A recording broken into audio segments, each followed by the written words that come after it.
Tell us about the influence of Fox and MSNBC on the political dialogue and the television dialogue going on today.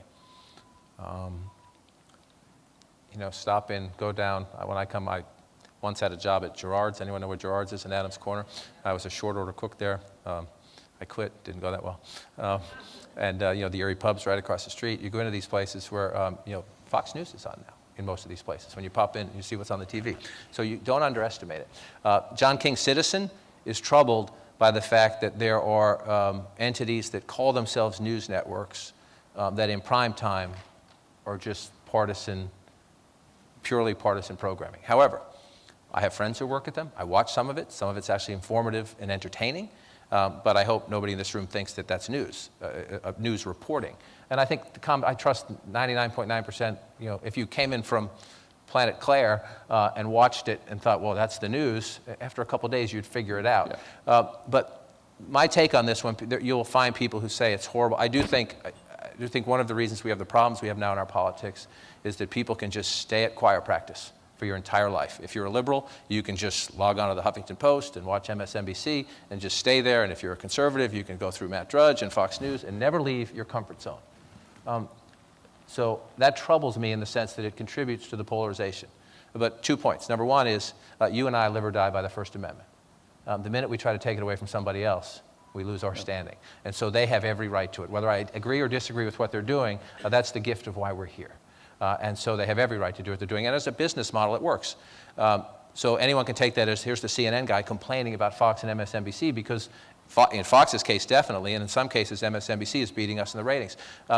The job of my place is to take a deep breath, stop reacting to them, and we're starting to do this. And I actually think in a year or so, you'll see significant progress. And our new management is moving aggressively, and I think mostly so far in a terribly positive direction, is don't try to copy them. Don't worry about them. Roger Ailes has done a brilliant job of saying that the middle is boring and that CNN is boring because it's in the middle. Well, this is a great sports town, right? Don't you want to scout the other team? In the middle, you can actually see everything. You get to see everything. You get to learn. You get to study. And God forbid we actually learn. God forbid a conservative learn from a liberal, or a liberal learn from a conservative. So we get to air all views, and we need to do a better job at being smarter and interesting. And sure, have the food fights, but first set them up with some facts and some interest, because we were just having this conversation before we came out here. 5 years ago, 10 years ago, everybody thought your part of the business was going to die because of technology. No, we just need to transform. The thirst for information is greater than ever. We just have to figure out, because of technology, new ways to deliver it. And my network got sort of caught up in worrying about them as opposed to saying, who are we and what do we want to do? And if we'd establish that actually in the middle you can learn a lot and you can have respect for other people's points of views, but still have a good, healthy debate, I think we'll be just fine. I don't like some of what they do, and yes, it contributes to the polarization, the nastiness, when it's the punching bag part of it. But you know what? They have every right to the First Amendment, and people watch it. Elaborate a little bit, though. You said that in another year we might see more of the fruits of what your station director is thinking. How might we see CNN change? Our new president, Jeff Zucker, I think has done some very smart things early on, and he's been a consumer of CNN over the years. If you're not familiar with Jeff, he was the Today Show producer when the Today Show took off. Very different. Morning television is different from most of what CNN will be. Then he was the head of all of NBC News, and then he went off and famously crashed as the head of NBC Entertainment. But he's humbled by that experience, and he's actually a fascinating guy to talk to in the sense that he would tell you he was, sometimes you get promoted into places that maybe you're not that familiar with, but you say yes, right? They offer you this great job. And he wasn't as familiar with the entertainment side. So he's happy to be back on the news side, which has been his life. And I think he also feels he has something to prove, which I think is great from a new management who comes in with a desire to prove that he knows what he's doing. But if you watch CNN, I'm not picking on anybody, but if you watch CNN 9 o'clock in the morning, 10 o'clock in the morning, 11 o'clock in the morning, 12 o'clock, it's the same. It's a single anchor sitting in a chair, reading headlines that none of you have to turn on the TV to get, because you can get them here, or you can get them on your laptop. And so the challenge is pretty obvious. It's that people have the headlines. People who are watching cable news, or people like this, who for some strange reason, maybe I robbed your bank or had a fight with your son or something, on a night like this, come out and they want to hear from people who are involved in the news business. We have to give you value-added information. You know what happened. We have to tell you why, or we have to tell you who's the most interesting person, or what's next. How is it? The president is having dinner tonight with 8 or 9 Republican senators. It only took 4 years and a month. I used to say when they're talking to the portraits, that's a sign they've gone wrong. I think both the president and every member of Congress should start talking to the portraits about how to actually get things done. But Jeff wants to stake out smarter, informative, give people information. Don't worry about the other guys. Don't be afraid if you run a 3-minute piece to explain something.